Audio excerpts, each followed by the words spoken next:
Bonjour Bernard, donc tu es éleveur bio en Camargue. Est-ce que tu peux nous expliquer ce qu'est le bio pour toi et quel genre de vie est associé à l'élevage bio? Pour moi, le bio, c'est vraiment un engagement d'homme. C'est vraiment une autre façon de faire mon métier. J'ai toujours fait ce métier-là, et le métier paysan est un superbe métier. J'ai trouvé qu'à travers l'agriculture biologique, on arrivait à exprimer quelque chose de nouveau, une nouvelle agriculture. Et on a quand même pas mal réussi dans notre petite entreprise et on a basé notre construction sur une production de riz et une production d'élevage où nous faisons de l'agneau, du bœuf et du canard. Les troupeaux, les différents troupeaux sont là pour permettre à la culture du riz de se développer en toute sérénité.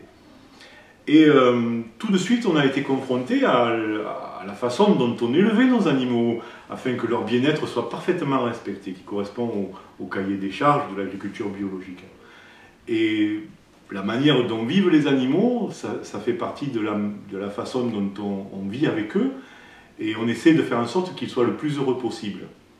Ils ne se nourrissent que d'herbe, ils sont en plein air tout le temps, ils ne rentrent jamais en bâtiment, ils ont une quasi-liberté totale et on peut dire qu'ils sont vraiment bien, vraiment très très heureux de vivre.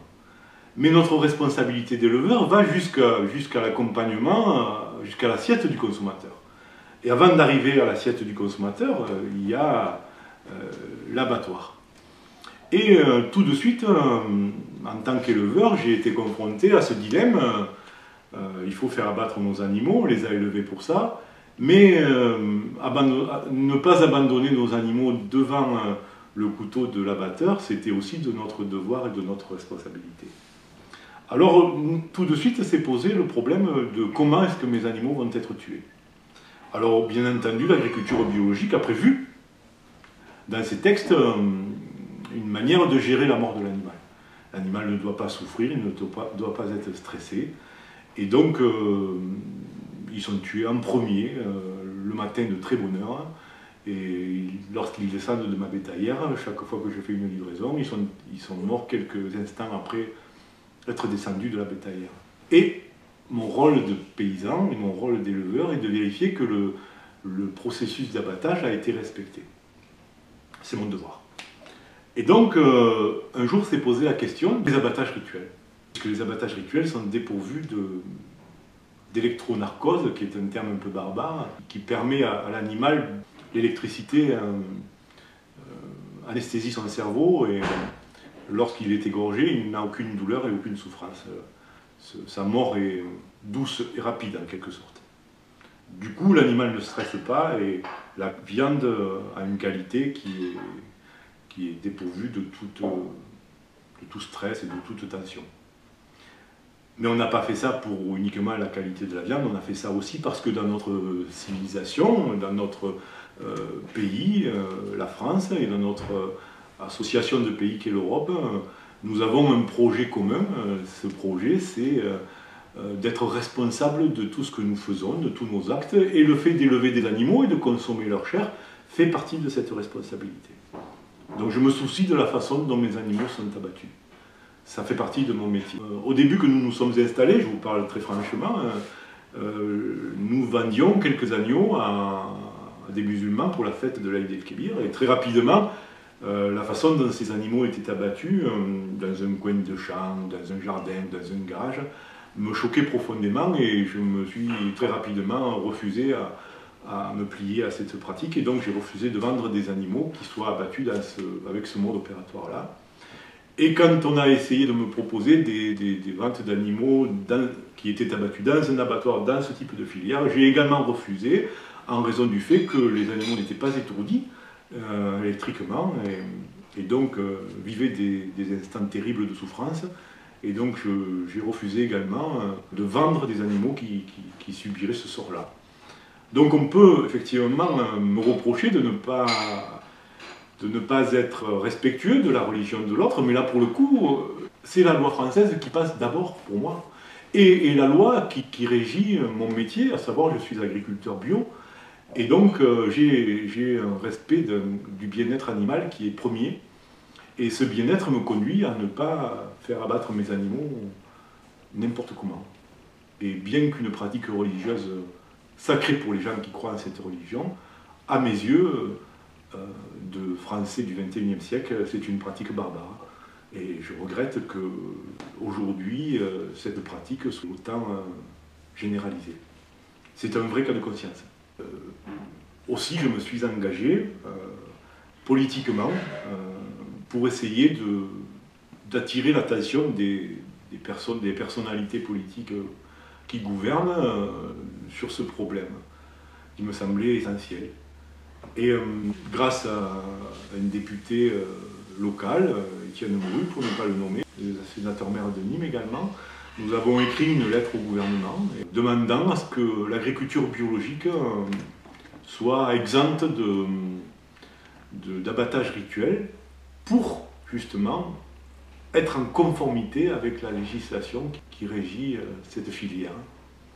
Malheureusement, je dois avouer que nous sommes tombés sur un écueil et que le gouvernement aujourd'hui n'a pas répondu favorablement à notre demande en abordant un autre problème en disant qu'il ne fallait pas stigmatiser certaines populations, mais pour le coup, le curseur n'est pas bien placé puisque mon souci, c'est simplement le bien-être animal et je ne vois pas en quoi une quelconque stigmatisation viendrait intervenir dans le sort des animaux.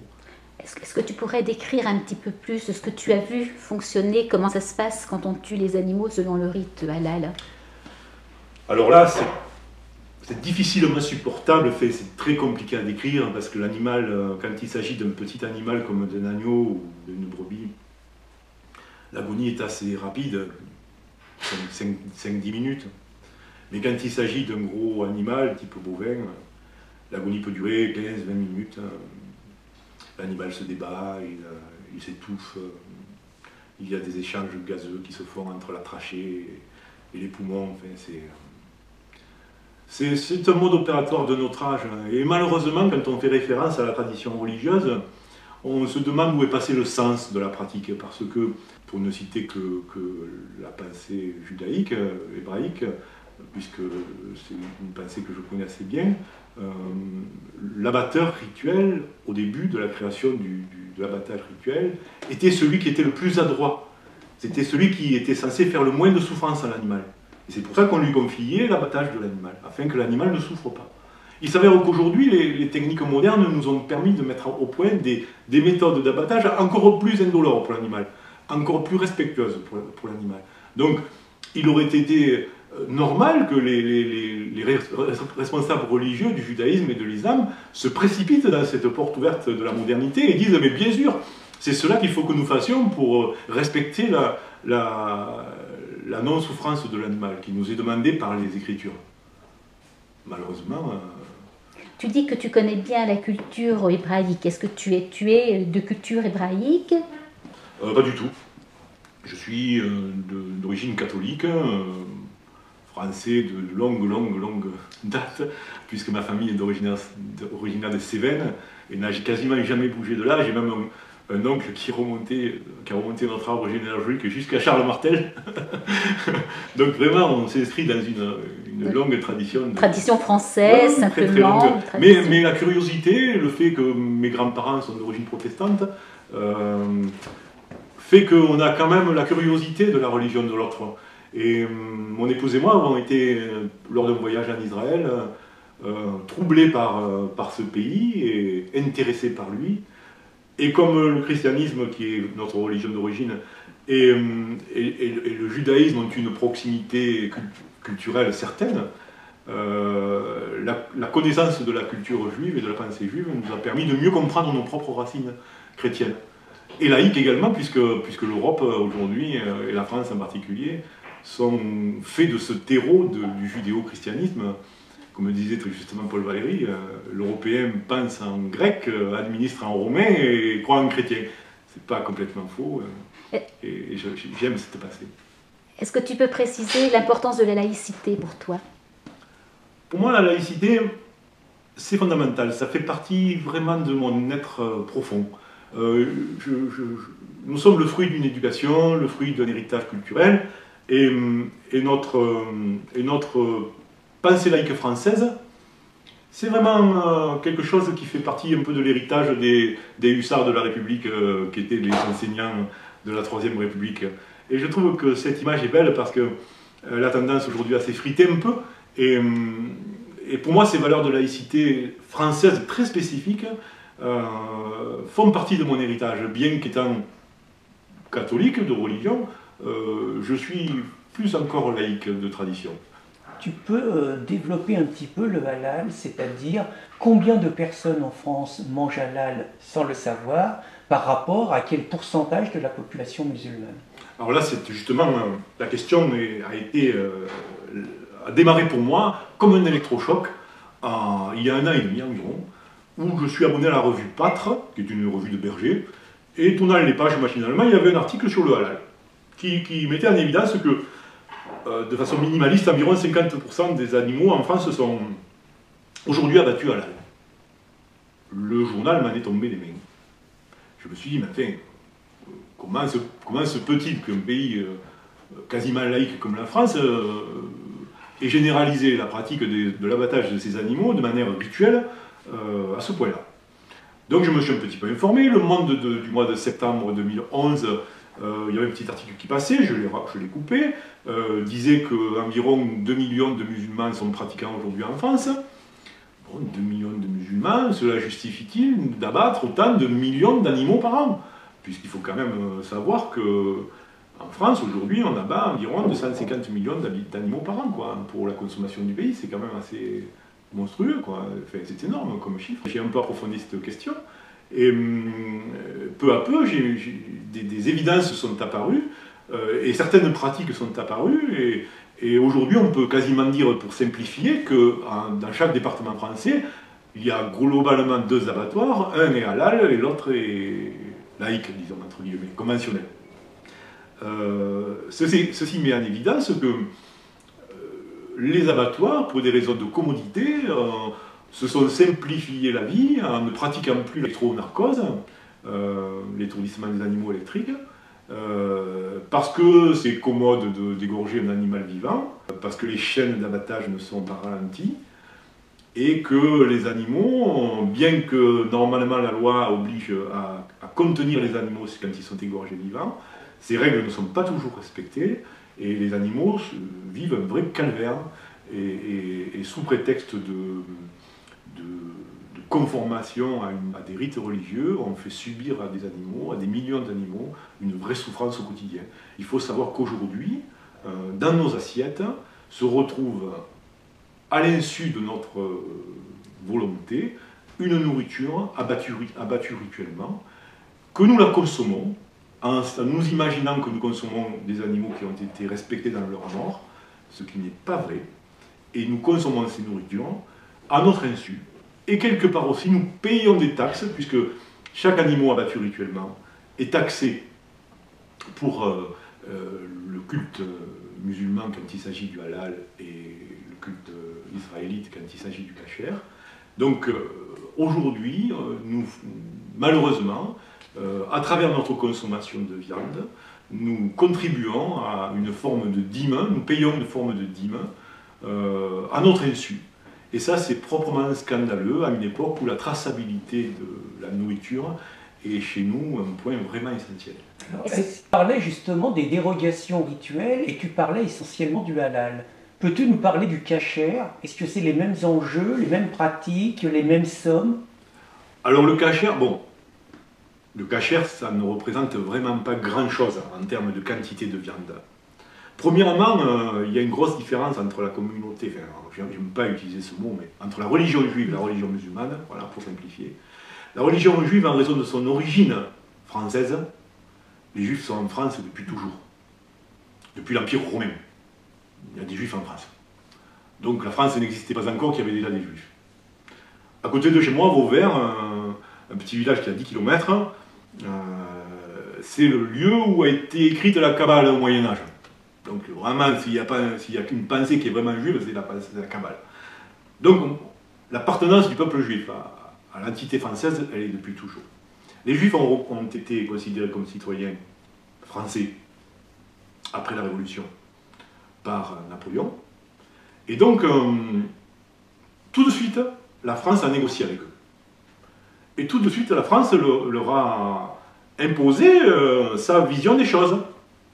Et rapidement, le judaïsme français s'est conformé aux lois de la République. Et d'ailleurs, à l'office synagogal, tous les vendredis, il y a une prière pour la République. C'est une réalité. Elle est dite en hébreu, parce que c'est une prière, mais pour la République.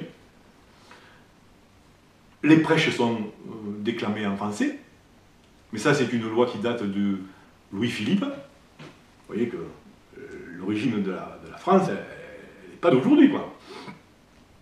Donc il y a une vraie tradition de conformité du judaïsme avec la France.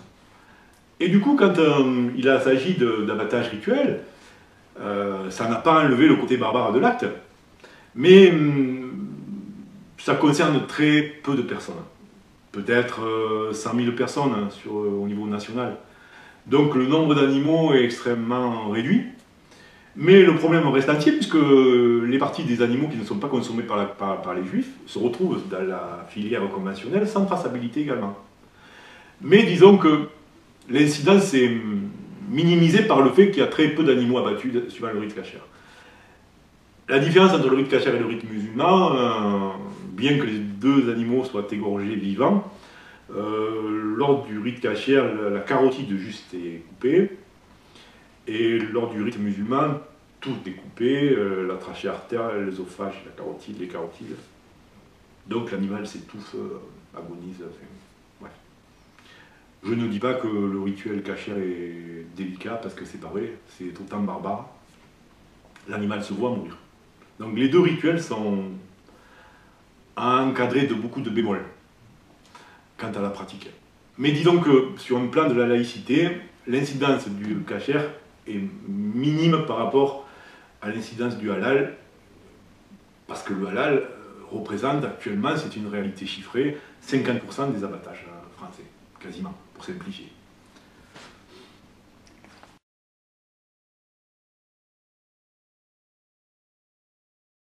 Allons enfants de la patrie, retrouvons nos idéaux, ce qu'on nous viole et qu'on salit, hissez haut notre drapeau.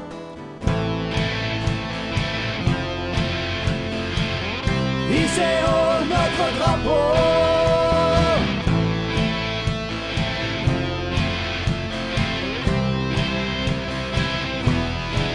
Allez, viens,